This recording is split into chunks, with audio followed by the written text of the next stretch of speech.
City Council meeting. The meeting is called to order, and I'll ask our city clerk to please call the roll. All council members are present.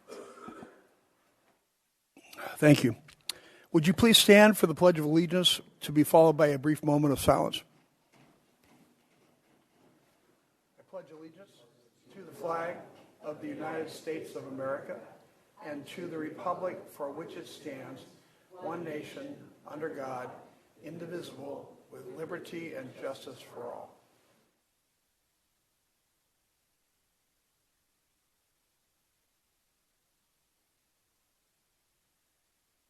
Thank you very much.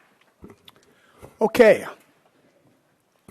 The city clerk posted orders of adjournment of the March 12th, 2024 meeting and the agenda of the March 26th, 2024 meeting in accordance with state law, city council, and housing authority policy.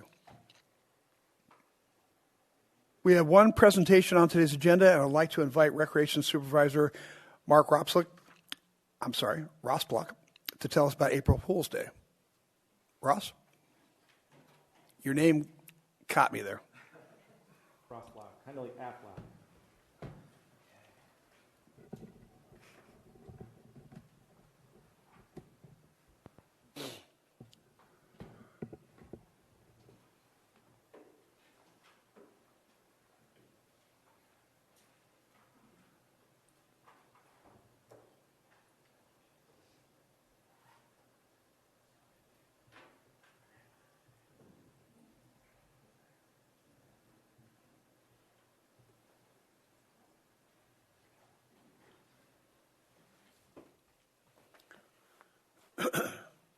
Okay, thank you again. I'm Mark Rosblock, supervisor up at Fletcher Hills Center, and I'm joined by...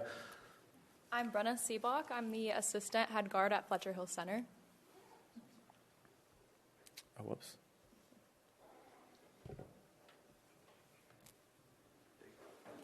Perfect, thank you. And we're here to talk about Water Safety Month today. May is Drowning Prevention Month, and drowning is responsible for more deaths amongst children 1 to 4 than any other cause except congenital anomalies, which are birth defects. Among those ages 1 to 14, fatal drowning remains the second leading cause of unintentional injury-related death behind motor vehicle crashes. The disparity is widest among children 5 to 18 years old. That's from the Center of Disease Control. So, what is April Fool's Day? April Fool's Day is a kickoff to May, which is, Drowning Prevention Month. It's a way for us to communicate with our community and provide resources and information on drowning prevention, sun safety, and all things swim safety as it pertains to whether you're in your backyard, at a public swimming pool. Multiple city and private agencies participate in this event. And it's also recognized and supported by other organizations such as Safe Kids Worldwide and San Diego County Aquatics Council.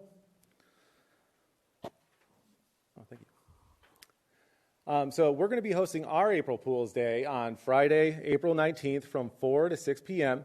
This is a free event. No registration is needed. We're going to have all kinds of activities there, including swag bags that we're going to be giving away. We have some items from the John Wayne Foundation, who also has a little group called Block the Blaze. So there's going to be some great sun safety tips in those bags. We're going to have safety stations that also have exercises for drowning rescues, such as reach and throw activities, CPR mini lessons, additional sun safety information. We're hoping to get Heartland Fire Department out there along with some other agencies to provide some interactive experiences for anybody that does come to the event. We'll have the rec squad there providing some traditional recreational activities, as well as Kona Ice if anyone wants to get some refreshing cold drinks. So we're going to provide all participants with a little passport that they're going to go around and get stamped at every location. Once that passport is full, they're going to go ahead and they're going to be able to do some open swim. So open swim will be open the entire time, and adults will be required for children under 6 years old.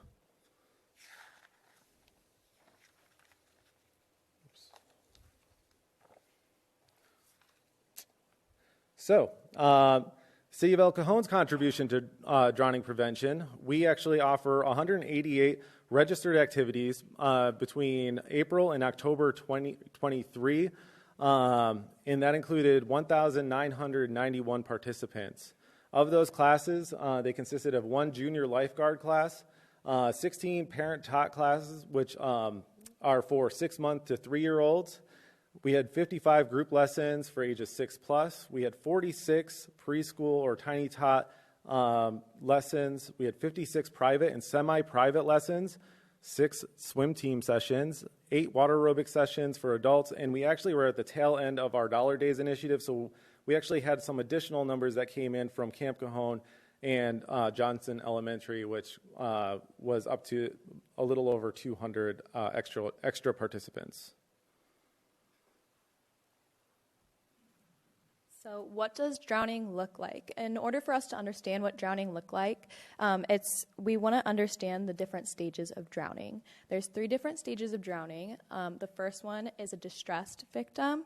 And what that can look like is somebody who might be calling for help. They might be starting to struggle, getting exhausted. They might be waving. In general, they're able to get somebody's attention. They're able to still speak, and they're still slightly swimming. An active drowning victim is someone who is a little bit more visible in their struggle. They're starting to appear like they are trying to grasp onto something. This is when you can see some thrashing happening. Just like in this image here, somebody might be trying to lift their face up to get more air. And then finally, we have the passive stage of drowning, and that is when somebody has become unresponsive in the water. One of the most important ways that we can prevent drownings, especially at home and backyard pools where drownings are most common, is to have adults being vigilant around the water, and that's why we discuss a water watcher. A water watcher is an adult who is designated to watch the pool or the body of water. Their job is to supervise any children or swimmers, know the depths of the pool, look for those signs of drowning that we just discussed.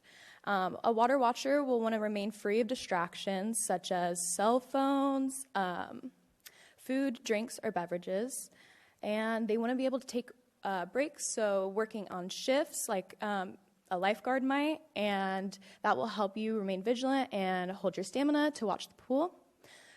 We also want to teach the kids around the pool to see something, say something. If they see a friend struggling to swim, to say something to an adult. And we want to make sure to take lots of breaks to avoid exhaustion.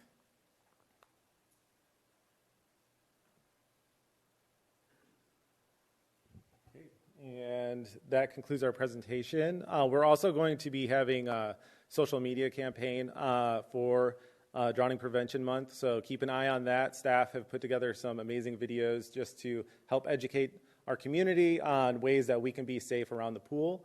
With that, is there any questions? Let me see. Any questions? No, but thanks for the great presentation. Very important subject. Of course. Thank you so much. Appreciate your time. Of course.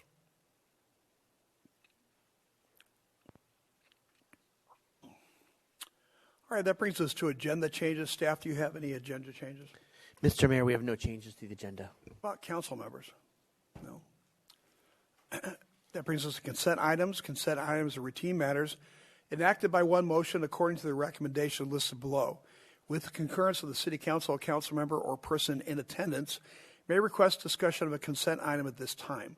Council members, do you wish to pull any of the consent items? Mr. Goebel. Yes, I'd just like to pull item 6. All right, let's go ahead and talk about that now. Item 6 is request for additional funds for increased vehicle costs. It said when the budget was prepared for the 2023-2024 budget, we had some costs for replacement vehicles. And since that time, some of those have gone up 20% since first quoted. Looking at a couple of police vehicles, a fired Ford F-250 went from $123,000 to $147,000.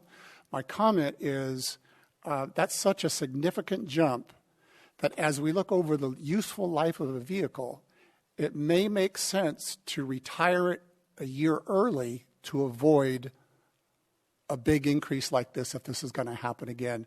And my comment is, let's be aware of the cost of the life of the vehicle versus the replacement costs, because it just seems like stuff's getting incrementally more expensive every year. Correct. A lot of the cost increase, if you notice, they are all mostly they're police vehicles. A lot of that is the cost of ballistic glass has gone up dramatically in the last year. So that is some of the cost reason, but we're always analyzing that sweet spot of when to get a new vehicle or not to get a new vehicle. And that's something I appreciate that you are looking at, because it's a lot of money. So thank you. With that, go ahead. Graham, could you tell us a little bit about the ballistic glass? Well, it's glass that is bulletproof. In fact, we were out at the range recently shooting firearms at glass to test out the different types of options that are available. But that's what it is. Most of our vehicles have some sort of ballistic glass in them, so our officers are protected while they're driving and protecting us. Okay, I think that's a good idea. I'll make a motion to approve the entire consent agenda. Let me just make sure that the staff didn't have any consent items they wanted to pull. Sorry, sir. Were there any consent items that staff wanted to pull before we go? No, sir. Oh, then I'll second Steve's motion. Please vote. And for the record, sir, there were no speaker cards on these items. Thank you for reminding me. Motion carries by unanimous vote.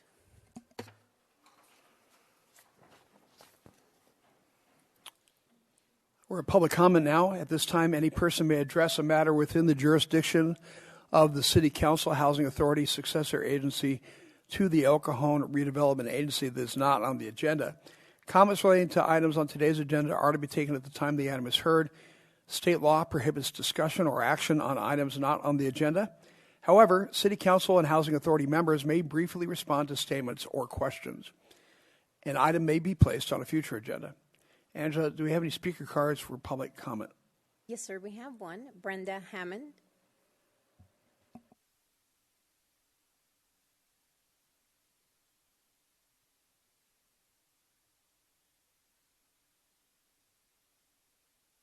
Hi, Brenda. Hi. Hi, Graham. Mr. Mitchell. Last time I was here, I warned you about a group that was going to mess with people and record their reaction on camera. Okay, I'm going to go public with it right now. I'm going to ask the Black Swans to please take care of the radical part of their group. The Black Swans is a service group like the Black Panthers started out. Some of them went bad. So I've been physically and verbally assaulted by them, the radical part of the Black Swans, for the past 10 years or more. Saturday, I was assaulted in Lemon Grove by a male, which would be a wussified Black Swan. Please, when these people mess with you, just walk away from them. I was just filming stuff for our storm drain workshop that we're having tonight in Lemon Grove, and I did some in El Cajon. So I'm wondering, my question that I left on one of my videos is El Cajon and Santee having a pissing contest? Just wondering. Graham will probably get to see the video that I sent Lydia, our city manager. So please, if any of the Black Swans are listening, please take care of your radical group, because you're making your good service group look bad. Thank you. Okay, thank you. Anybody else? No other. Okay. There are no written communications on today's agenda. We're now at public hearings. We have one item to consider. Item 11 is for the adjustment of the Regional Transportation Congestion Improvement Program fee. And I'll ask staff to tell us about this, please.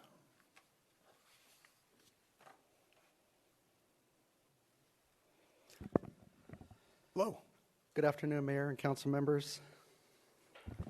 Today I'm here to talk about the Regional Transportation Congestion Improvement Program fee. It's an annual fee that's updated by SANDAG. The RTCIP is collected from the developer owner for each new housing unit constructed in the city. The fee is used to offset impacts of growth on the regional arterial system, and the fee excludes low and moderate income housing and ADUs.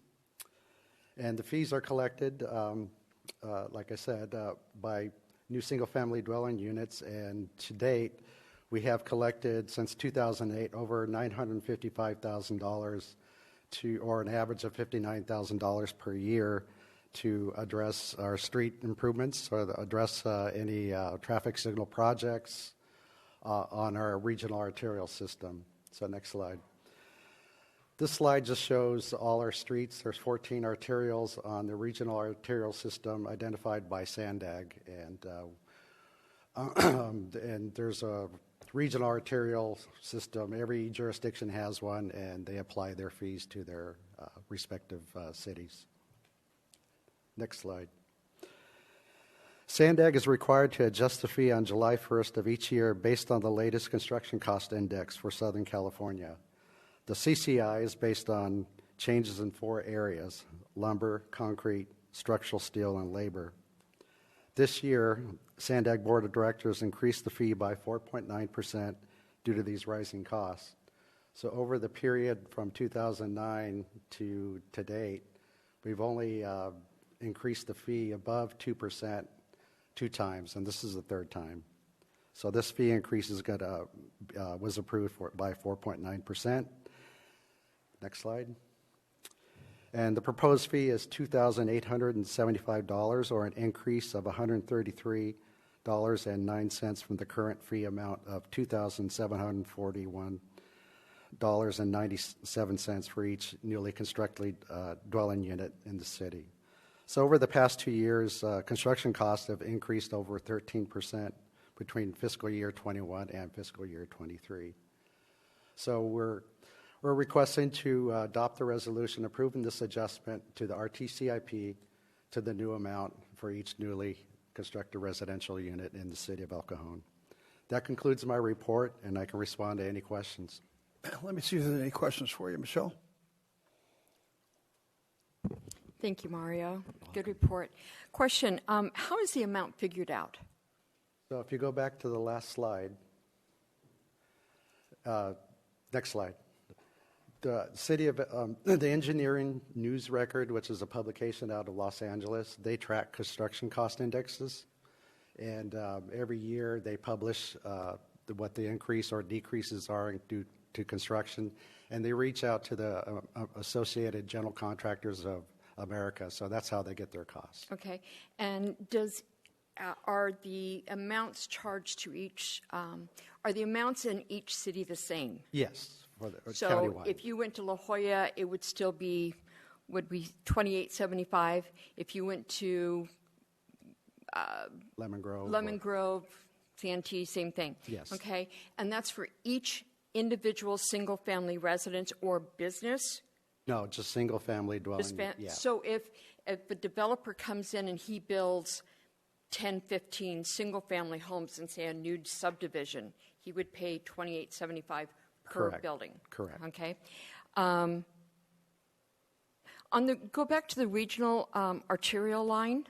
Okay. What does this mean? And I see several streets around my area: Broadway, Greenfield. What does that mean? What are those?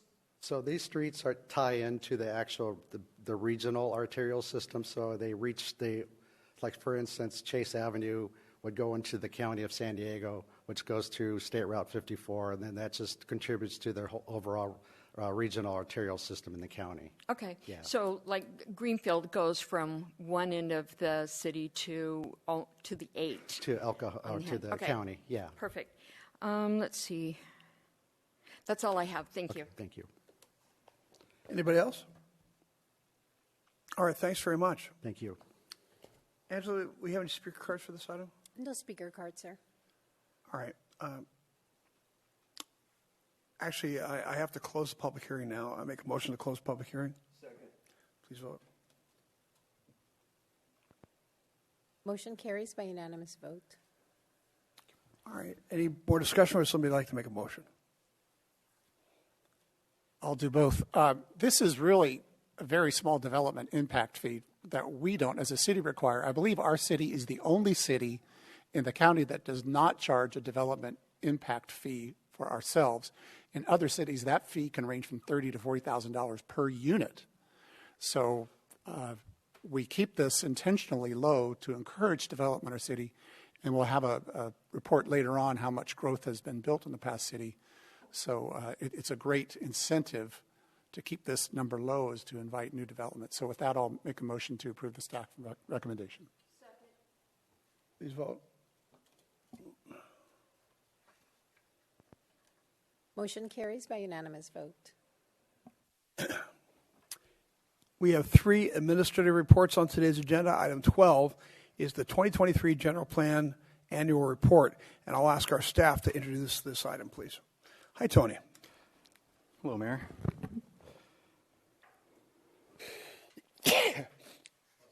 Thank you.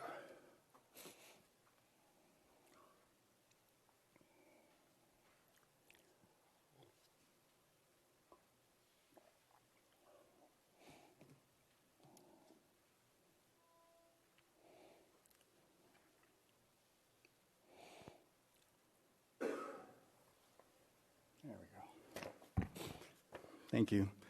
Good afternoon, Honorable Mayor and City Council. Each year, staff provides the City Council with the General Plan Annual Progress Report. This report is mandated by the California Government Code, and after presenting it to the City Council, it must be submitted to the Governor's Office of Planning and Research, the Department of Housing and Community Development, and the San Diego Association of Governments by April 1st of each year.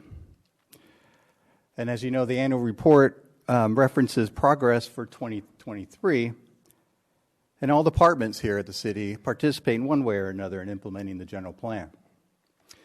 But I want to share with you some highlights that I think are significant and worth noting. In terms of the circulation element, which is primarily managed by the Public Works Department, the Main Street, Green Street project began in 23 and includes improved walking and bicycle lanes on West Main Street, and is intended to improve safety and accessibility in and around the El Cajon Transit Center. Also near the Transit Center, the streetlights, new streetlights, as you can see on the image on your right, were installed on Palm Avenue. And throughout the city, there's been a total of 34 street lights that were installed in 23, and we know this is an important program for the City Council and has been going on for a few years now in an effort to light primarily the valley floor. The Parks and Rec Department continues to deliver programming, recreational opportunities, and events. Heartland Fire continues to maintain its Insurance Service Office Class 1 rating, ISO Class 1 status for its emergency response and suppression capabilities. And police last year alone handled 191,935 calls. I didn't want to short them. And 60,450 of them resulted in calls for service. That's a significant number if you calculate that per day. Now, the primary component of the annual report is the city's progress towards meeting its regional housing needs assessment and RENA allocation, which for this current planning period, which is an 8-year cycle, is 3,280 units. But it's important to note that El Cajon's current zoning and plans have capacity to build these units. So no zoning changes are required. It's really up to the marketplace to develop these units because, as you know, the city doesn't build housing. Now, HCD has a very complicated and detailed report that we are required to fill, but at least one page of this report we want to share with you. And the table's in a format that's required by HCD, and it shows the city issued 139 permits in 23, which is a significant increase from 22, which was at 71. And so with that, I just ask that the City Council accept the General Plan Annual Progress Report and direct staff to send it to OPR, and HCD, and SANDAG by April 1st. Staff is available to answer any questions. Thank you, Tony. Questions for Tony? Looks like you answered all our questions before we asked them. Thanks, Tony. Any cards on this? No speaker cards, sir. Okay, great. All right, I'll leave it back to the council to discuss and or make a motion. I'll make a motion to accept the general plan annual progress report and direct staff to forward the report to the appropriate. Yes. I'm sorry. Go ahead and finish your motion. And direct staff to forward the report to the appropriate organizations. Before I ask for a second, though, Steve would like to bring something under discussion. And I'll second the motion. It's fine. There are a couple of interesting things. I'd like to thank staff when they take the time to write such a report, because it's worth reading. There's informational stuff in there. Of the 139 new housing units, 67 were ADUs. That's great. We talked previously how about the development impact fees are low. I think that helps incentivize people to build ADUs. That's a great addition to the housing stock in El Cajon. Also in the report, under housing element, 3,559 households are Section 8. That is 10%, or 1 in 10 households in El Cajon. 1 in 10 households is a Section 8 household. We know El Cajon is challenged in terms of area median income, but 1 in 10 was a surprise to me. It also was good to note that what is the housing stock of El Cajon, half of the housing units in El Cajon are multifamily housing apartments, half of the households. 46% are houses and 5% are mobile homes, so it's about half and half. I do want to make a comment on the open space and parks element. Kudos to our Parks and Rec department. They handle over 145 community groups using our parks and facilities on a monthly basis. So way to engage the community. That's great. And finally, the environmental justice element had an interesting note on page 3 at the bottom. In many cases, inspections have revealed a high level of deferred maintenance in some of these multifamily housing units. Violations are documented and follow-up inspections are conducted and tracked. This is important for the quality of life for our residents. So I appreciate you recognizing there's work to be done and that you are on top of it. Absolutely. Thank you. All right, anybody else before we go to the vote? All right, let's go ahead and vote. Motion carries by unanimous vote. Item 13 is regarding the review and recommendations from New City America regarding the P-bid. I'll ask Assistant City Manager Vince DiMaggio to please introduce this item. Thank you, Mayor, members of council. As you recall, on February 13th, the City Council received a report from me and Mr. Lamandry of New City America on a series of recommendations aimed at improving the operations of the P-bid. Following that meeting on February 28th, I presented the same report to the P-bid board to gauge their level of support for adopting or enacting any of the 12 recommendations that were made that were specifically within their purview of action. I briefly want to go over each of those recommendations and what the board's opinion on those recommendations were. They also sent messages to the City Council on some of the recommendations, so if there's any direction that you want to provide to staff, we can take that and move that forward if that's your direction, if that's your desire. The first recommendation made under the New City report was to expand the board to include more participants, such as new developers, the Magnolia, operators Live Nation, the Courtyard by Marriott.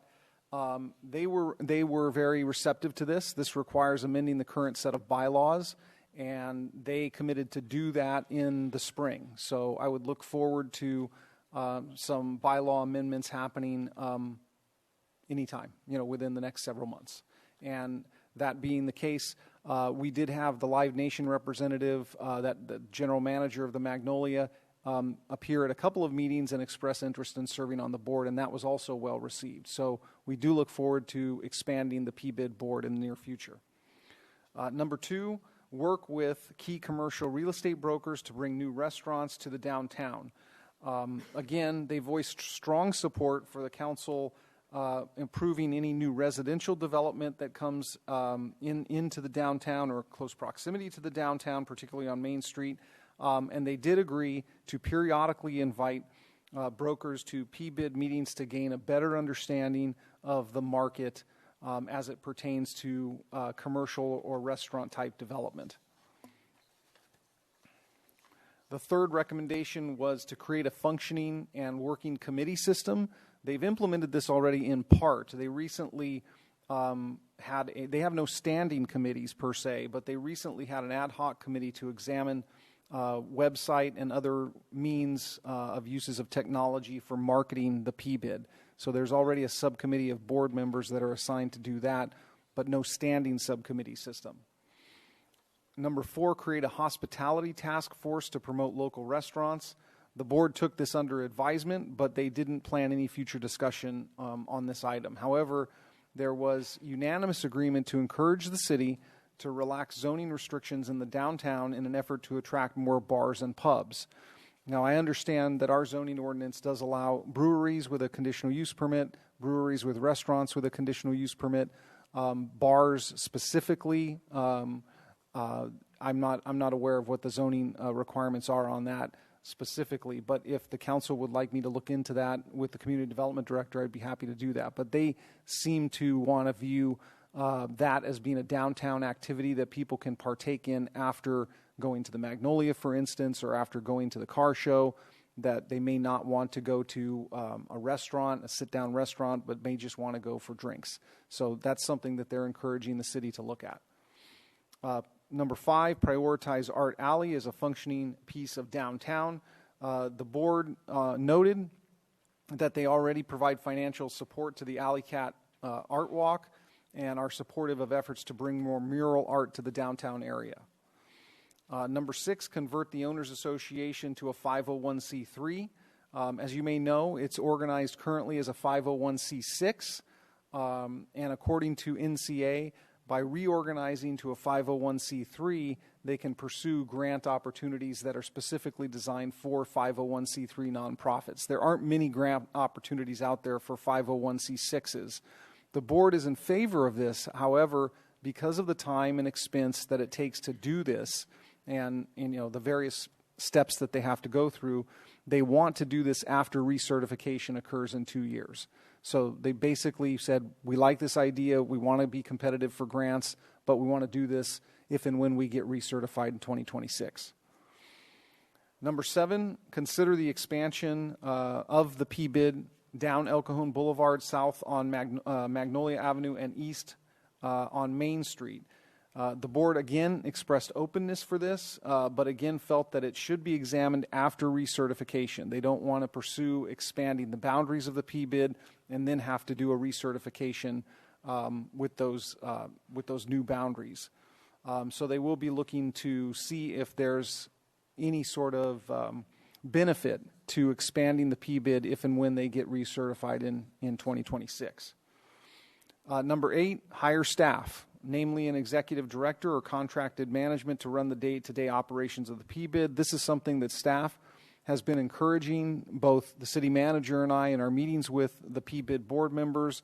I have been encouraging it as a member of the PBID board representing the city, but there's some disagreement in terms of whether their budget can afford to sustain this. They believe that an executive director position as a full-time position would be at least $100,000 plus perhaps other benefits that go along with that. Their budget is $700,000, and so they're believing that they would not be able to support the types of activities that they currently support in the PBID area if they went with full-time staffing. We have pointed out several different ways to do it differently, but there still remains a bit of a difference of opinion in that respect. They do have a part-time management person at about, if I remember correctly, it's about $1,500 a month, and that person does basically website maintenance, not as well as it should be done, quite frankly, and should be managing the ECTLC contract for the sidewalk cleaning portion of it not being done to our satisfaction. That's something, again, the city manager and I have worked on, the public works director has worked on. So there does need to be a step up in staffing of these various things that they're responsible for. Number 9, hire a professional cleaning and landscape company or do it in-house. The PBID has previously implemented this, again, by contracting with ECTLC. Although the performance, as I mentioned, in our opinion and in their opinion, has been substandard, and that they continue to work with the ECTLC program to make it better. But they did enter recently in their latest budget, they did enter into a subsequent contract with a professional cleaning company to supplement the ECTLC contract. So ECTLC, under the current contract, should be performing cleaning services on a daily basis in and throughout the PBID area, and this professional company will come in monthly and provide additional services. Number 10, seek grants from county supervisor for special projects. Again, that kind of dovetails with the whole 501c6, 501c3 thing. But under the county's current budget, each supervisorial district has some income that has a budget that they can dispense out to special projects. And so they committed to continuing to stay in touch with District 2 Supervisor's Office, whoever would occupy that office. Currently it's Mr. Anderson, but whoever would subsequently occupy that office long term, they committed to stay in touch with District 2 Supervisor. Number 11, begin the program of annual seasonal displays. The board noted that they're already active in sponsoring a host of seasonal displays throughout the year, and so they feel that they are already implementing this recommendation. Number 12 is support East County Market Nights. The board has been shown conceptual ideas for what East County Market Nights will look like. They've voiced their support for this on numerous occasions. This effort is being led by the city, by the way. It's not being led by the PBID.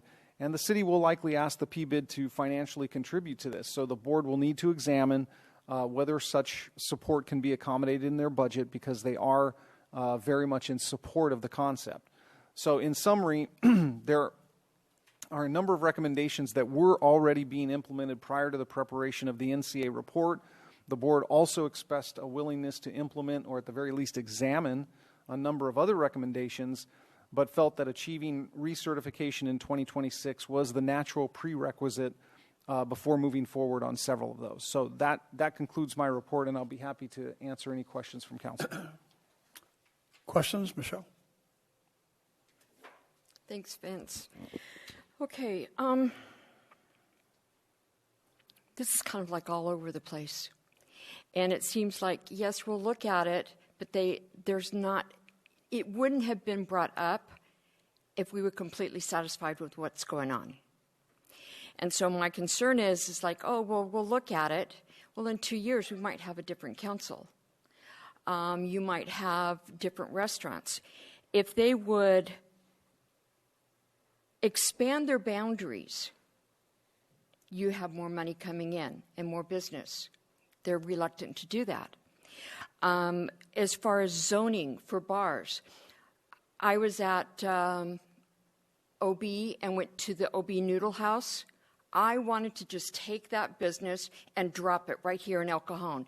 Pounding music, alcohol, people were there, they were enjoying themselves. We have nothing like that here. And I feel like we are not meeting the needs of a lot of the residents here.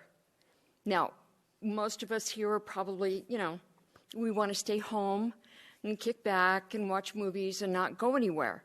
But there's a lot of singles and a lot of 20 to 40-year-olds that want more activities here in the city, and we're not providing that. They have to go to La Mesa.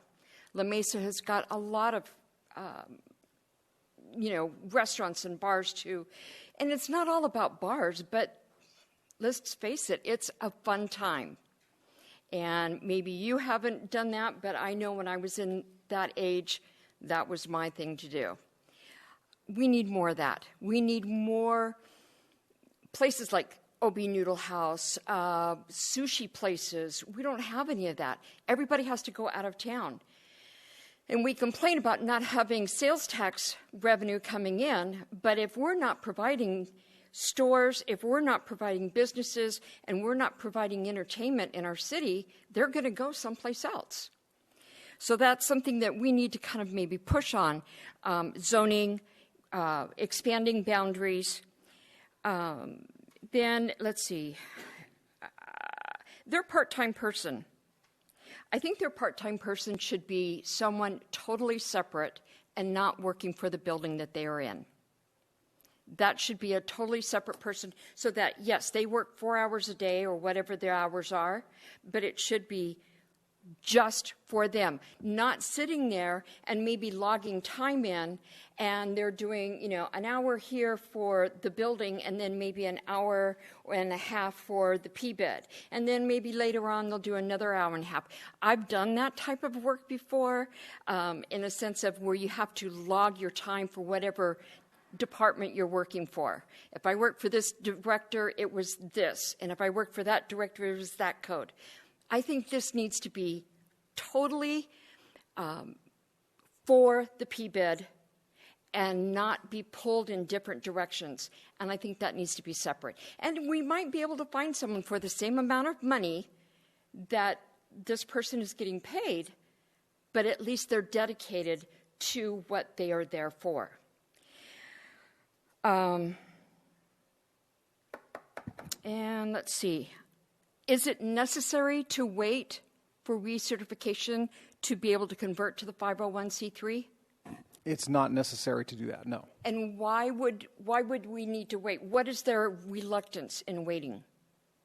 As it was explained to them by their attorney, there are a number of steps and preparations that have to go into that process. So it was made to sound like it was quite involved as the board was being explained what's involved by their attorney.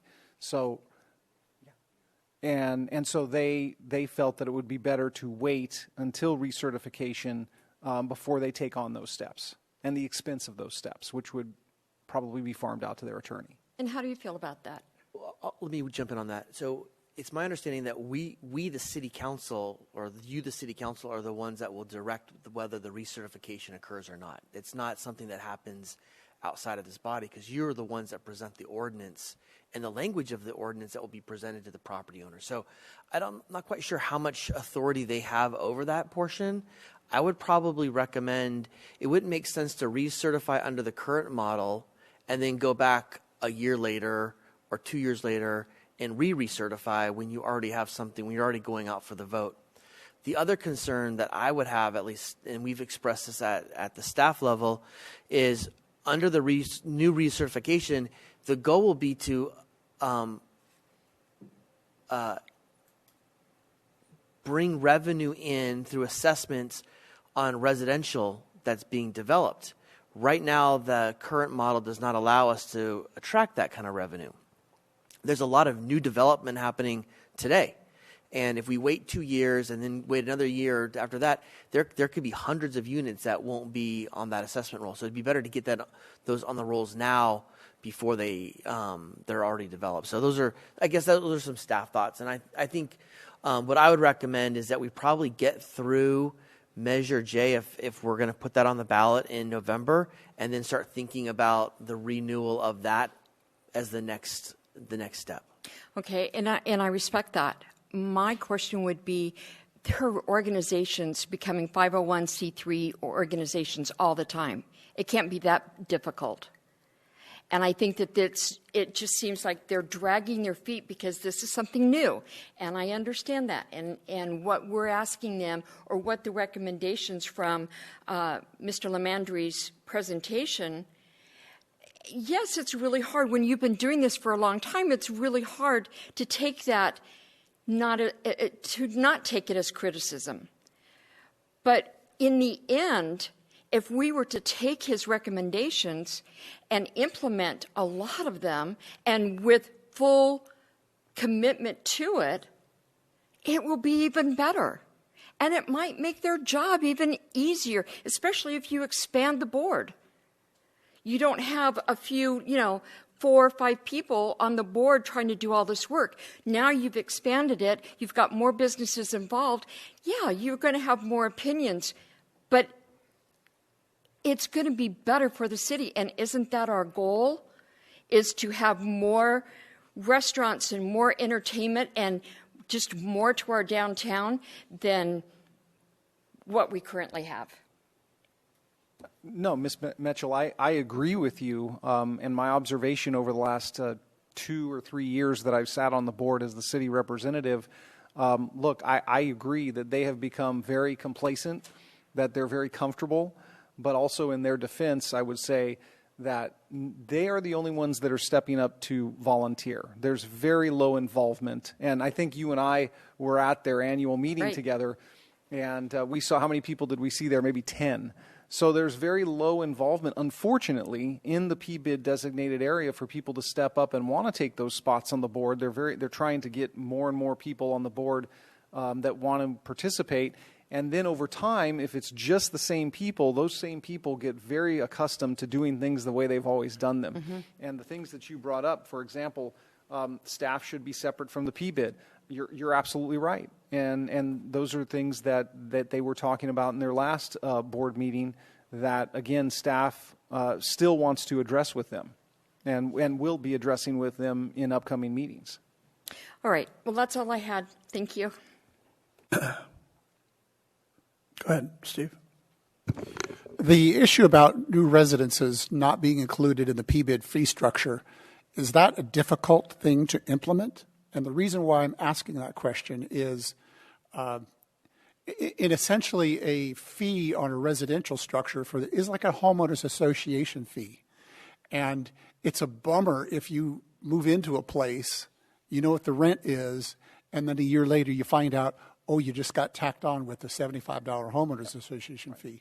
I think it would be better for the market and developers and future renters to know what that fee is before that place is built or before somebody moves in. What's the difficulty in making that happen now? It would take a vote of the property owners in the PBID area to change it. So what happened is that, okay, so residential never was part of the calculation for the tax. Okay, it was always commercial. And that commercial calculation changed, I believe, in 2014, 2015. And so went down to a lower rate. So consequently, they were taking less money in. And then that's why their budget is limited to right around $700,000 because of that change in the calculation of the tax being placed on the commercial businesses in the district. So my understanding is the calculation was based on square footage at the bottom floor? Correct. And anything above that was already included? Correct. What's the resistance to adding more revenue to the PBID by voting to add? They don't feel that they would get the support within the district if the special tax went up. They don't think because recertification was so narrowly approved last time, they think any change to the calculation would put the entire recertification effort in danger and that the PBID would go away. But the recertification is up to us. It's up to you to initiate, and then they conduct it. It's conducted, and then it's up to the people that are the property owners in the district to vote on it, and they feel that they wouldn't get the votes to substantiate the tax. That surprises me because I would think if you currently pay $100 for your parcel and the PBID could get another $100 for new development residential above you, it's at no cost to you for your bottom floor of $100. It's just incremental income from additional spaces. I don't know who would oppose that and why. I don't have an answer. Yeah. I don't have an answer. So I'm just kind of, that seems like free money in a sense to at least get that policy in before those places are built so the market knows I'm going to have to pay an extra $50 a month for the amenities downtown. Mr. City Attorney, you look like you're ready to break into. Yeah, I just want to point out that the PBID is an assessment district, and as an assessment district, you've got to assess the properties based on their use, and you can't just say we're going to give a tax of a particular amount. There's got to be a study, and there will be a study that shows what's the benefit that's being provided to each parcel. based on the type of use and the size of those, and that's how we relate those to the assessments now. Residential assessments might be something different, certainly, because they're not intended to draw in the public for all the entertainment and other business opportunities as a residence. So just try to remember that this is not a tax that the council puts on the ballot for them, but it is a ballot election to approve the assessments. The formula is determined by a consultant, and it has to be supported by that consultant study.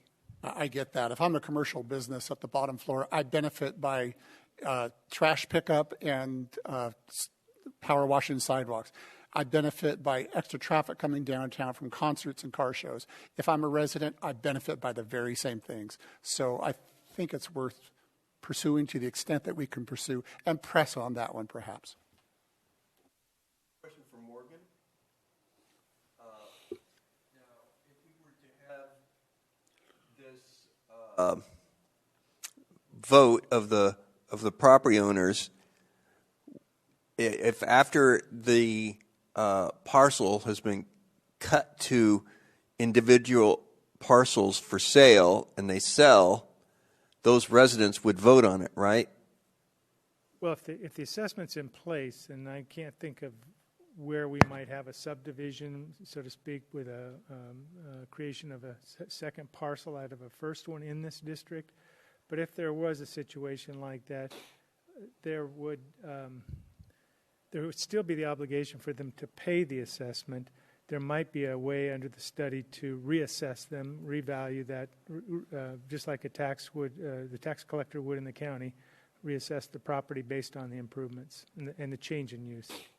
But if they did this before they were initially offered up for sale, then it would be just the developer that would vote? Yeah, the current owner, right, whoever that might be, would be the one responsible for payment of that. I guess I misunderstood. I thought your question was after somebody's been there and paying an assessment, what would happen if they subdivided the property, and created new ownership? Yeah, it's the original developer has this, let's say, on the condos, and they're all those units are in the developer's name, and then the developer decides, he has this big block of condos, and he can just say yes or no for this whole block of condos, right? Sure. Just like the city votes as well, and we have a big vote in that whole right. process. And the school district, I think, maybe not school district, county. And so they're the two largest property owners for assessment purposes, I would guess, is the city and the county. So we benefit from it, and we have approval of our vote when it comes around to certification or recertification of the district. Okay, thank you.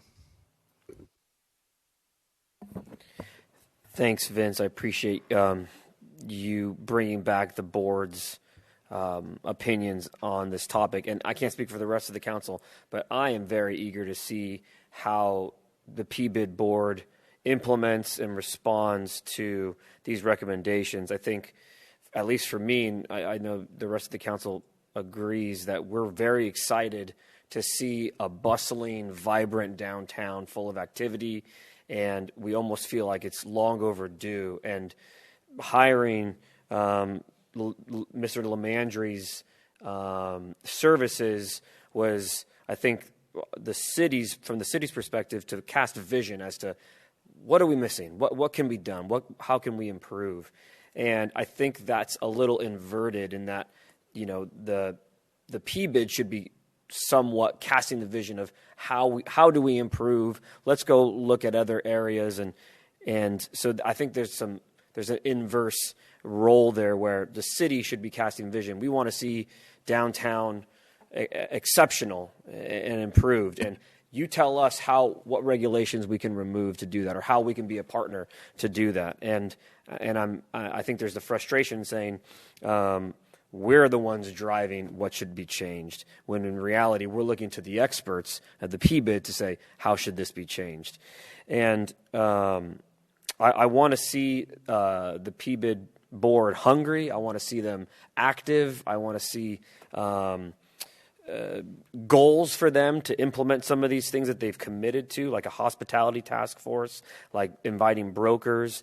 I'd like to see, this person that they're hiring, the executive director or the part-time person, what will they be doing on a daily basis to drive people to El Cajon, to bring in East County Market Nights, and whatever vision that they have.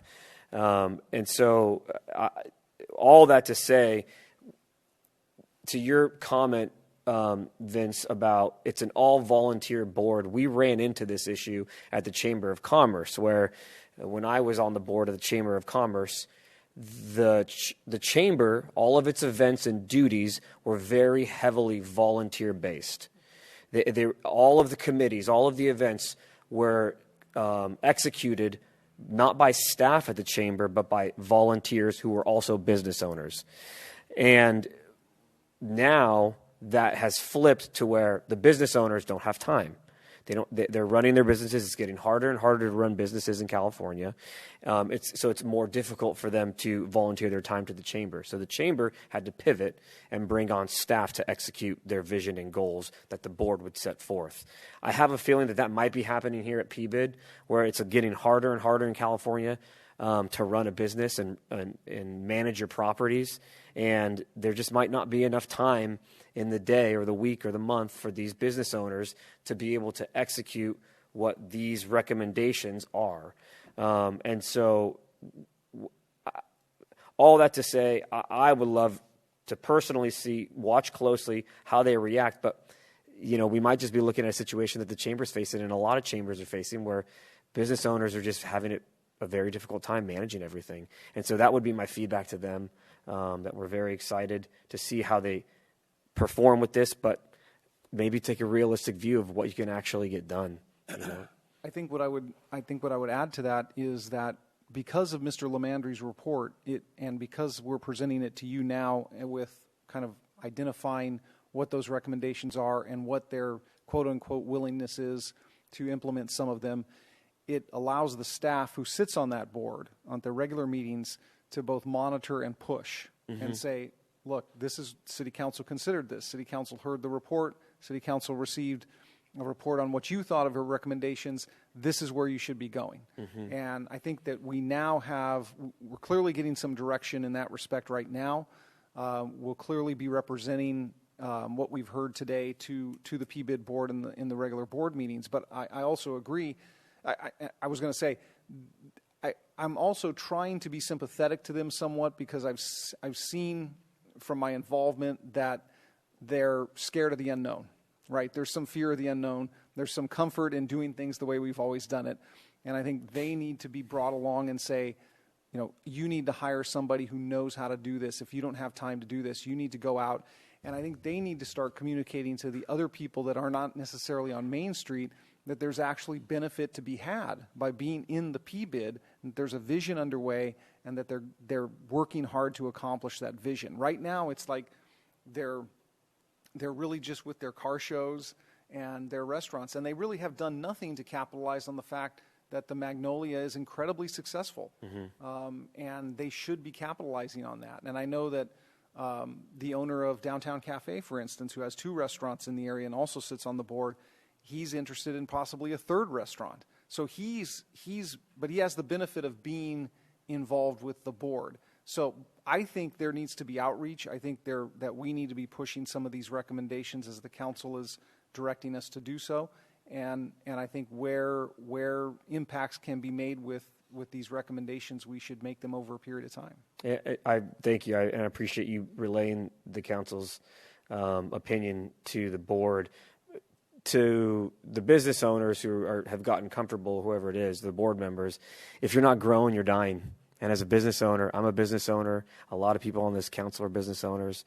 If you're not growing, you're dying. And that's what our downtown is happening. We're dying. So we can't afford for that perspective anymore. Thank you. I just wanted to touch on something that Michelle had talked about, and that was taking, and Steve, that's taking another look at the zoning for downtown. I don't drink alcohol, but I know a lot of people like to have a drink after, let's say, after a show at the Magnolia.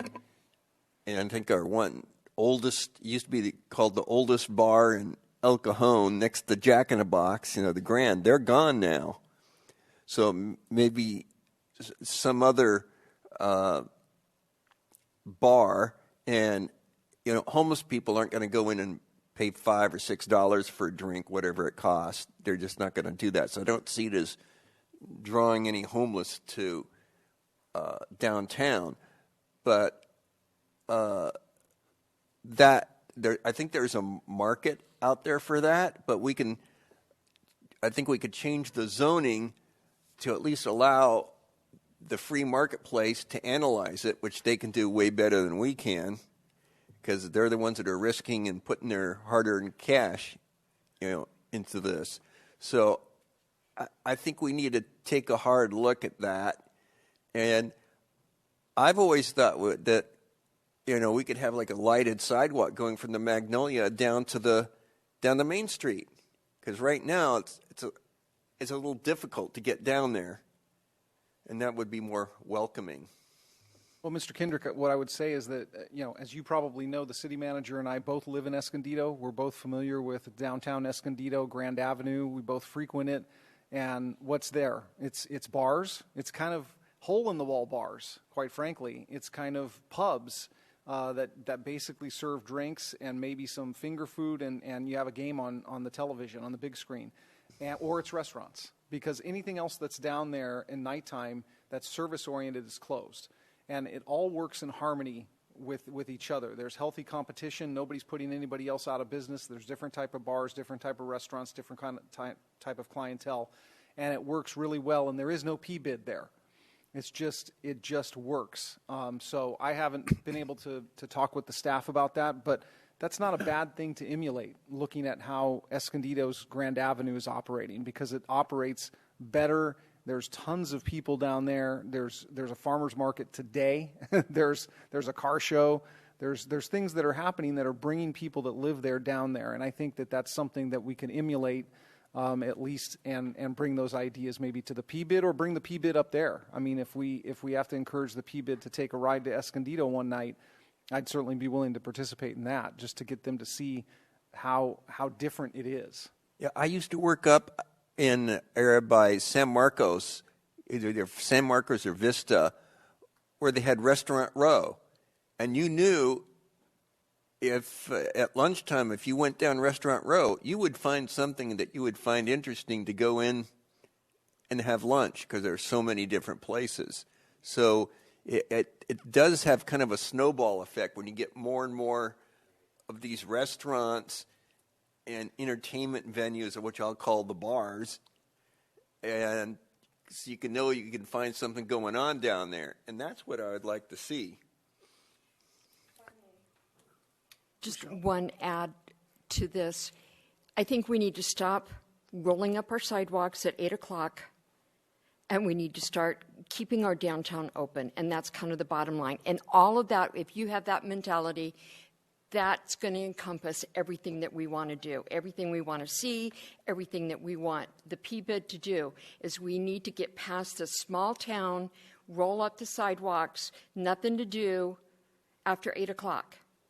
If it goes till 2, 3 o'clock in the morning, then it goes to 2, 3 o'clock in the morning. Perfect. So that's my final comment. I'm going to try to connect some dots here. I understand the business owners. They're trying to run their business. If you're doing 2 restaurants, you're going to 3, your heart isn't in the P-bid and making the P-bid expand and grow and thrive. And what else can we do? Your heart is in your own bank account, in your own business. So the fear of the unknown means I'm not really sure how hard I work will get something for me as a business owner. To do that, to get over the fear of the unknown, you need an executive director. To get an executive director, you need more money. To get more money, you need more participants in the plan or higher rates from those in the plan. Usually we don't like increases from those in a plan, but more participants in the plan, which leads me to the conclusion that Mr. Lamandry said we need more residences downtown. He said Little Italy went from 70 condos to over 2,000 condos. The sheer presence of thousands of people in Little Italy created the demand for that vibrant area we now know as Little Italy. So more residences is more participants in the plan. And what we can do to incentivize any of these people to consider raising their roof into additional residential areas like we're seeing at Main and Magnolia with that construction going on, that is where we want to be. Yeah, I think Steve makes a very good point. I can go down to, and I worked down in downtown for a long, long time, and I saw the transition of Little Italy, and I can go down there and find all sorts of great restaurants, and they've expanded, and you have all these people above the restaurants that have a lot of disposable income, and they're looking for a place to eat, and they just walk out the door and walk a couple blocks and find all sorts of great restaurants. And even on the weekends during the day, that place is packed. Anybody else? Thank you. So I've been dealing with this PBIT stuff since 2008 when I started on the council, and it's always been contentious. And there's a couple things I want to ask about. One is there any kind of satisfaction survey done amongst the participants in the PBIT? There was a survey done many years ago. I can't remember the exact date of that.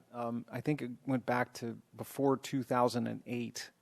But there has been, to answer your question, there has been no recent survey of property owner satisfaction. It seems to me like we live a lot in the place of opinions of like we should do this, we should do that, and a lot of good opinions on the council say, unfortunately, a lot of this is market driven. You can correct me if I'm wrong, Vince, but it doesn't seem to me like our zoning is such that it would prohibit people from opening up night spots and restaurants and hipper places, right? No prohibition against sushi bars, although I think maybe there should be, but that's my understanding from the community development director. Yes. Yeah. Yeah. So it's not that we don't have the bones in place to be a thriving business, but there's not a consensus on how to get there.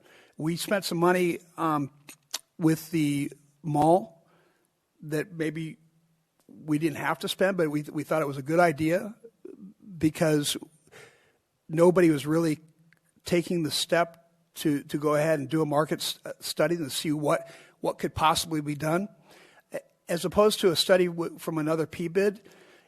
Maybe I'm thinking a couple of things. One is a consensus of the people that are part of the PBID. What do you want? I know everybody likes the car shows, but at least that's common wisdom. But does everybody like the car shows? How many people think it really benefits them? Is that where the majority of the money should be going? I don't know the answer to that, but it would be nice to, number one, have a study amongst people that are in the PBID to see what they think, and then it might also be reasonable to either have the PBID raise money to that, or for the city to help them to do a market study and see if we were to take steps to try to help restaurants and bars and other places like that to open up, would there be a market appetite for that? And if so, then how do we bridge that gap? But my general consensus is the PBID is in a defensive position right now. It wants to justify its existence by justifying its existence and making sure that it just keeps on going. But I don't think that's where we should be. I think we should be, if we're going to be taxing people and there going to be an assessment, that it should have real value to the people that are paying for it. And so I'm sure that there's a lot of good ideas amongst the staff. But I'd like to be thinking about ways in which we could kind of take a fresh look at this and rethink this. Because I agree with Michelle. I think it would be great to have all these things, but I'm not quite sure how we get there. I don't think anybody here is quite sure how we get there. So that's my thought. Yeah, Bill? I think we really need the people to actually live close to downtown. That's going to... Well, I agree. And I agree with what you and what Steve both said about that. The more we see these really nicer developments coming in, with a lot of people coming in that are bringing more money and more life into the area, it's going to be a market situation where the market is thoughtful. Entrepreneurs are going to say, there's an opportunity here to make some money by opening up a sushi bar or a noodle bar. And it's not just downtown. You got to remember there's a lot of people in the PBID that aren't in downtown, that are on the outskirts of downtown. But they would benefit from potential customers if we have more people in the PBID area. The insurance agent, the accountant, the dry cleaners who aren't downtown but are in the PBID paying things, they would benefit from more residents in the area. All right, well, did you get enough feedback? Quite a bit. I think the city manager and I have both been writing furiously, and I think we probably need to debrief what we heard here today and develop a path forward to how we can best implement what we heard from the city council. Well, let me ask Angela if we have any speaker cards on this item. There are no speaker cards, sir. All right, so do you need anything else from the city council? I do not. Okay. Council, anybody else want to make one last statement? Okay. We're going to move on then. There are no commission reports on today's agenda. Item 15 is my activities report, which is as reported. Sir, we have item 14. Did I miss that? Item 14? Oh. Mr. Mayor, you skipped my item. Nothing personal, Graham. Sure. Okay, well, maybe there's... The last administrative item, item 14, is report on Fire Engine 208. And I'll ask staff to tell us about this. Thank you, Mr. Mayor and members of the City Council. As you recall, earlier, a few months ago, we had a presentation from our consultant that was brought on to look at fire coverage and do we have sufficient, or is there a need for augmentation? That study resulted in a workshop that the City Council held at the end of September. And out of that workshop came some direction to city staff to develop a plan to, on the short term, develop a way to bring on an additional fire engine company, which is a total of 9 individuals, a new engine, space at a station, and then eventually to look at locating a new fire station in the city of El Cajon. We had established through the City Council action plan a goal to have this in place by September 2024, literally a few months from now. As we started looking at the flow chart of things that had to occur, it became apparent that there may be some challenges with that. I just want to run through a couple of those. So from a staffing perspective, these are the things that have to happen. We'd have to have all staff hired by September 2024. That would probably entail 2 recruitments for firefighter paramedics, probably thinking about a program that we would bring on firefighter EMTs temporarily. It would require some modifications to labor MOU, and we'd have to promote three engineers that are current engineers to captains. One of the challenges is that we would need to promote 7 engineers. So we would have to replace the 3 engineers that just got promoted, so there's 3. We would have to bring on 3 new ones that will be running the new 3 that would be required to operate, and then we have an upcoming retirement soon. So I'll come back and talk about some of the challenges there in a second. In terms of the equipment, we would need to, we have 2 fire engines on the way. One is to replace the existing, we actually have 3 reserve engines, but they're all on very last legs. We have one coming in. Actually, it should be arrived, or it has just arrived and now is being outfitted. And so that will replace our reserve engine. Just so the council knows, we are currently borrowing La Mesa's reserve engine today because our reserve engines are unable to be used. So this reserve engine, or this new engine that's coming on board, which will allow another reserve engine to go into place, is pretty critical. We have another engine coming on board toward the end of, or middle of this year, or to the end of this year, and then we're ordering another engine as part of this whole process. We'd also need to get purchase equipment, protective gear, and then outfit Station 8 to accommodate the additional engine. And then lastly, we need to find funding for this, finding about $2.5 million in the general fund. We would recommend applying for the SAFER grant. We would need to secure money. We still need to secure money for the fire engine, and then look at some MOU language regarding overtime, and then include the budgeting of Engine 208 in the upcoming budget. So here are really the three really critical challenges that we found. One is that this year we found out that the SAFER grant allows 100% coverage of new personnel that's hired for a 3-year period. That ends up being about a little over $6 million over a 3-year period. However, we cannot hire those individuals until we have been awarded the grant. The grant is due in April, and we won't be notified until October 1st. So if we were to be up and running in September, that means we would have had to hire all 9, meaning the SAFER grant has no applicability anymore. So there's some real value there. The second issue that we have is, as I indicated before, we need to hire 7 or promote 7 fire engineer candidates. Right now, we only have 1 eligible to promote.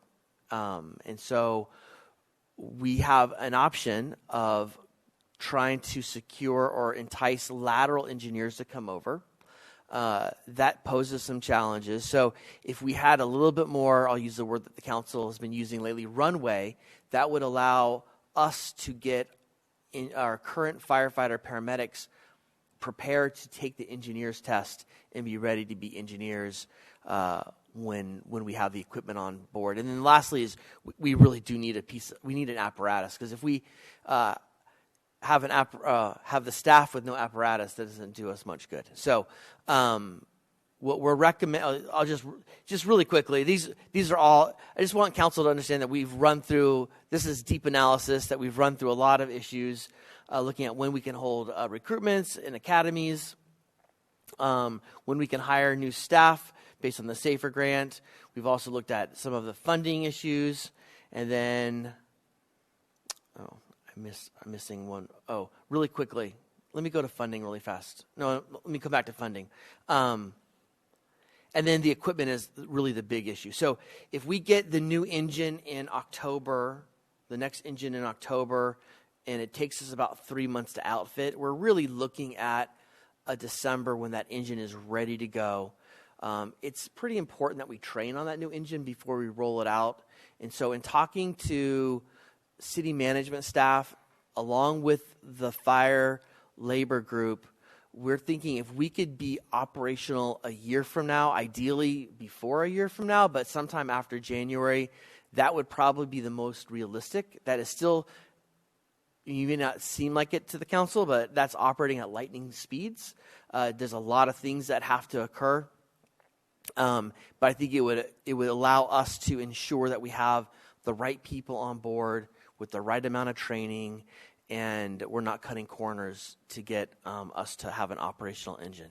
Let me go back really quickly to funding. One of the things that I'm looking at is identifying a funding source. It wouldn't be the full funding source, but looking at a way to incentivize our congregate care facilities to rely on our fire department less as their business model.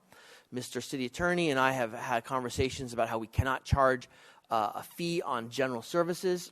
However, we have found some examples where cities, Tacoma, Washington is one of them, that began charging a fee for lifts. There's no requirement, there's no constitutional right to be lifted up out of your bed by a fire department. We provide a lot of lift assists, not to SNFs. By the way, SNFs, we ran the numbers. We ran 1 lift assist to our skilled nursing facilities last year, but we do run them a lot to our other congregate care facilities.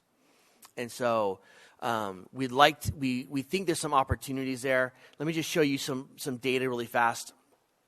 We have 3 assisted living facilities or memory care facilities. You may want to call these traditionally old folks' homes. There's only 3, a little under 300 beds. I'll be careful. We have 8 facilities that are psychiatric in nature, and then we have 9 facilities that are traditional skilled nursing facilities, which make up the majority of the beds in the city.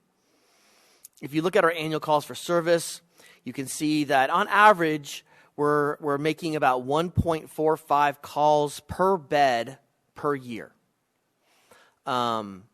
We also broke down these calls to the non-emergency calls. This is where lift assist would be an example. BLS transport would be another example. But you can see that our psychiatric facilities and our assisted living facilities rely on the system a little bit more than our SNFs.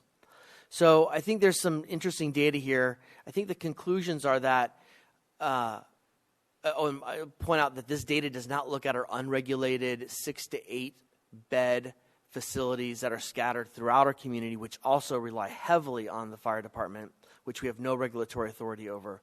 But we're on an average day, we're making 7.8 calls per day to a care facility.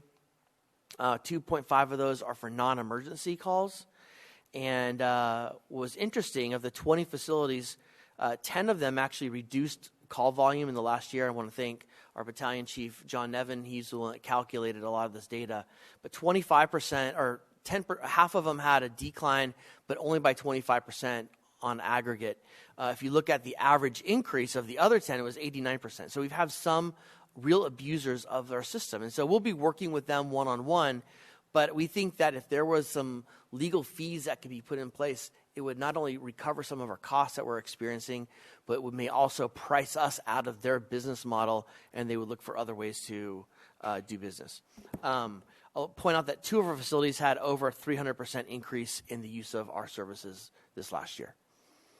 So with that, we're recommending that we push the timeline for the implementation of Engine 208 so to sometime between the January and March 2025 timeline. One, this allows us to take advantage of the SAFER grant. It allows us to internally hire or internally promote fire engineer candidates. However, we will probably recruit laterals as well at the same time and put them on a separate list. And if we can't fill the slots with internal, we'll then have a candidate pool by which to go for, because that way we're sort of dual recruiting at the same time. We would also begin our recruitment sooner than we have heard from the SAFER grant, because we can begin recruiting. We just can't make a formal hire. And that will also allow our staff to train on our engines. One of the concerns that I know management has in the fire level is, under this scenario, 44% of our fire department staff will be what we call under probation, meaning they'll be in a new position. That's a very, although maybe not young, in a staff that's inexperienced in their current assignments. And so having some ability to get them trained up to that is pretty important to have that. It also allows us to maintain a reserve engine. And then, frankly, getting Station 8 ready between now and September is a challenging task already. Having a few more months to move some puzzle pieces around makes it a little easier too. So with that, I just want to give staff that update, and if there's any questions or concerns or comments, staff's here to answer those questions. Thank you, Graham. Council? Michelle? Thank you, Mr. Mitchell. I agree. I want to just put that out right now. I think we need to put off, as you said, until after we get the grant approval. We'll have a better idea of the economy, Measure J, if that gets passed, and making sure all the HR cost and payroll is covered by the grant. Because if we don't get that grant and we have to cover those costs ourselves, if Measure J doesn't get passed, Now we've lost, $12.5 million. And then there's always the cost of layoffs. And I know that I can't look at myself in the mirror if we've got to lay off staff. I don't think that would be right. I think that you've laid out a really good plan here, and I think we should follow that. Thank you. Phil? Thank you, Mr. Mayor. I'm satisfied.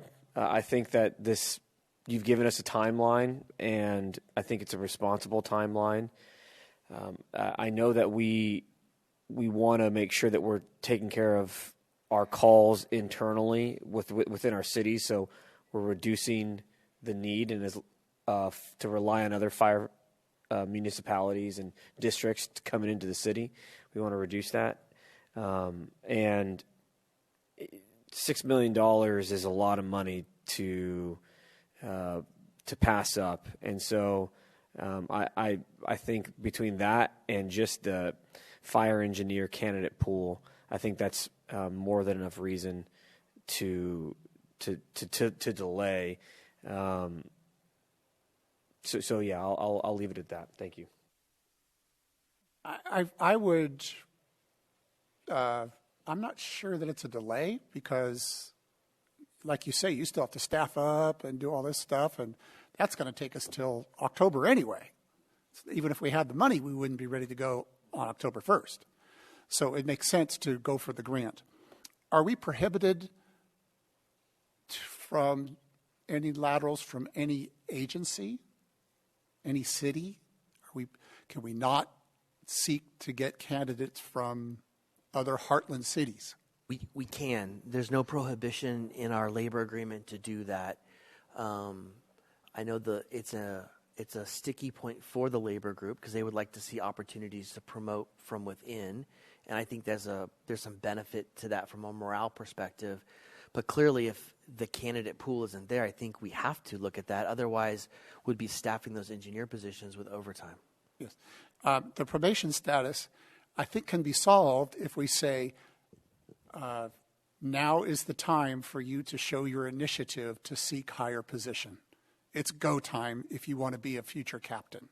Show us in the next 6 months why you should be promoted to captain, and that kind of solves, by the time we actually need them to be a captain, they've been an acting captain and are less probationary and more qualified. So I would encourage the firefighters, this is go time. As far as the AMR, I would be disappointed if we had to put them in a trailer. I think that wouldn't send a good message to our partners. Station 8 has 3 bay doors, and currently we have an ambulance and a fire engine, so it seems like naturally there's room for 3 apparatus total. Yes, it's the living quarters. Okay, so if we had to remodel and add some more beds or something like that, that's part of the readiness thing. That's it. I'm on board with your proposals. I think they're all really good. One last comment, and I'm good with it. During our workshop, labor expressed the desire that we had a plan moving forward, and I think we have a plan moving forward, and that there's light at the end of the tunnel. And so, I'm going off of that labor is still okay with this, with as long as we have a timeline and a goal, then they'll be okay being patient as well. That was labor's comments during the workshop, and so that's part of my opinion as well. Mr. Ortiz, I wish they were here to express it themselves, but something they expressed to me is just that, is that for so long there's been a promise of a light at the end of the tunnel, but they haven't seen the light. And whether that tunnel is 50 yards long or 500 yards long is maybe irrelevant as much as they can now see the light. Great. Yeah, I agree with the rest of the staff. I do want to ask for a little bit of caution with the idea of going to the skilled nursing facilities and the other care facilities and saying that we're not going to help anymore with lift assist. That sounds like a good idea, but clinically it might be difficult because these these places run on a razor thin margin, and you can't expect that they're always going to do the right thing. And so there are going to be times when they put the patient in danger, and in a sense, it's going to be because of us taking away this opportunity. So maybe we could just think through some of the unintended consequences of that before we implement. I agree. I think one of the concerns that we've heard from, and this is anecdotal from staff, is that staff will show up for a lift assist, for example, and there'll be qualified staff and say, we have a policy that we don't touch patients. Well, if someone's on the ground, someone's got to touch them. And so the shifting of liability completely to the city of El Cajon, especially if they have or don't have a lift assist machine, we use a machine for the most part to help them get up. And one of the things that we'll be looking at, and I know, and Brent brought this up in an email to the city council, is that we have an opportunity to re-examine the conditional use permit of one of our facilities. And if there are opportunities like we have with motels, one of the things that I'm going to be asking staff to include is that they do have a lift assist machine or apparatus in the facility to help with those things. But we'll look at all the consequences. I looked a lot at the Tacoma concerns, and there was a lot of in the discussion and the dialogue, especially with the public comment from the health industry, there was a lot of concern about putting patients in harm's way because of the policy. So I do recognize that. Thanks. Appreciate that. Okay, then. Do we have any speaker cards on this item? No speaker cards, sir. Great. Do you need anything else from us? Your feedback was helpful. Thank you. Okay. Then I will move on to commission reports on today's agenda. Item 15 is mine, as reported. Mr. Goebel? As reported. Mr. Kendrick? As reported. Ms. Mitchell? As reported. Mr. Ortiz? Okay. We need to take a quick break, and then we will come back and conclude the meeting.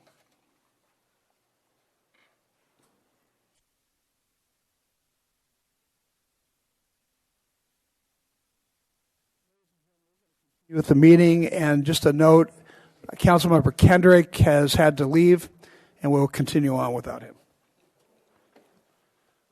Okay. We have a joint councilmember report from Councilmembers Goebel and Mitchell. Okay, thank you, Mr. Mayor, and thank you, Councilmember Mitchell, for joining me on this. I'm appreciative of the council's appointment to the Metropolitan Transit System. And one of the things we talk about down there a lot is amenities for bus riders. And there are two ways to do it. You can either manage the bus stops yourself, and MTS gives you money, or MTS can manage them in your city, and they get money through advertising on the bus shelters. For a long time, El Cajon has done the first, where we maintain our own shelters, and we get about $138,000 a year to do power washing and trash cleanup, and we contract with St. Madeleine Sophie Center to do those for us. However, it means we're never going to get a new bus shelter. And we have 153 stops in the city. Only 40 of those have a shelter. I'm sure all of you know that during the summer months, it is really hot, and especially for those waiting at an MTS bus stop, it's pretty rough. I saw a lady not too long ago, one of our hotter days recently, with a young child she had in her arms waiting for the bus in hot weather. So the way to solve that is to turn our MTS bus stops over to MTS. The downside is you have less control over the advertising on the shelter that MTS establishes. Included now is alcohol advertising. I have said to the MTS board, in terms of equity, which the MTS board is very big on, it's not fair to low-income communities to have alcohol advertising on the bus shelters, because it's alcohol and low income don't go well together. So I guess we are asking staff to talk to MTS and say, does it make sense to take over the bus shelter management here in the city, and what are the pros and cons, especially related to alcohol advertising, So that's my ask to the council, is to have staff talk to MTS about that. Councilmember Mitchell, anything you want to add? Let's see, let me look at my notes here. I agree with everything that we are proposing, and you're right. I didn't realize we only had 40 shelters. The rain or the sun, people are not going to want to ride the bus, and they're trying to get us on the buses more. So I think that's a really good idea. I concur, and I think that we need to move forward with this and see what MTS will do. I do apologize. I don't have a problem with alcohol advertising because I think we cannot legislate people's vices, vices that are legal and readily available already. And children are exposed to beer commercials during sporting events, and alcohol consumption is on TV and movies. If it's a revenue source, it's a revenue source. And, you know, we can make the suggestion, but that's my 2 cents on that. My earlier comments were that 10% of the housing units in El Cajon are Section 8. Related to low income. Actually, if you say that half of the housing units in El Cajon are apartments or condos, then really it's 20% of the housing units are Section 8 if they're limited to multifamily housing. So definitely this is something that could provide shelter to a large number of people in the city who rely upon the bus to get to their jobs and around town. So, Do you know if marijuana is advertised on the bus stops? It's not allowed. I'd be more, with regard to advertising, I'd be more concerned about the content in the advertisements with regard to partial nudity and just, you know, things that kids are going to see. I'd be more concerned about how the advertisement is placed as opposed to what is being advertised. But I agree with the mayor. I'd be very concerned about any kind of illicit drugs or any kind of drugs being advertised, but more along the content of what is being shown in the advertisement with regard to people or things. That'd be my concern. MTS has a current policy regarding advertising that prohibits things like marijuana and things that are objectionable to a reasonable person or the common decency of society, perhaps, without infringing on First Amendment rights. Sure. But saving the community standards. So part of the ask of staff is, so what kind of ads could be shown in El Cajon? Mm-hmm. So I can tell you, so I did talk to Sharon Cooney, the executive director of MTS, a while ago about marijuana or cannabis ads. And I think the concern from MTS is that they receive federal funding. And since that could go awry of federal funding, so they have expressly prohibited that. So now, if federal law changed, that may change. I don't know that. So from what I heard is staff would like, or the council would like staff to sort of re-dust off. We presented something similar in September, kind of re-dust off that analysis, bring that back to the city council, but specifically focus on what control or non-control we would have over advertisement. Is that correct? If we do pull the trigger on this, is there a way to unpull the trigger to regain? Is that a possibility? Once we relinquish over to MTS, if we're not satisfied, could we bring it back? We can explore that. Thank you. Part of what MTS will seek will be infrastructure improvements. For instance, if a concrete pad needs to be built behind a sidewalk to accommodate a shelter, they'll probably perhaps ask us to make those infrastructure improvements. Okay. So I'll make a motion that we ask staff to do those things. Let me just make sure. Were there any speaker cards on this item? No cards, sir. Okay. Yeah. Moving and seconded, please vote. Motion carries by unanimous vote of those present.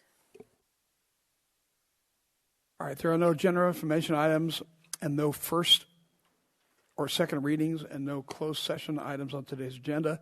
So that brings us to the adjournment, the adjourned regular joint meeting of the El Cajon City Council, El Cajon Housing Authority successor agency, to the Cajon Redevelopment Agency held this 26th day of March 2024 is adjourned until Tuesday, April 9th, 2024 at 3 o'clock p.m. Thanks very much, everybody.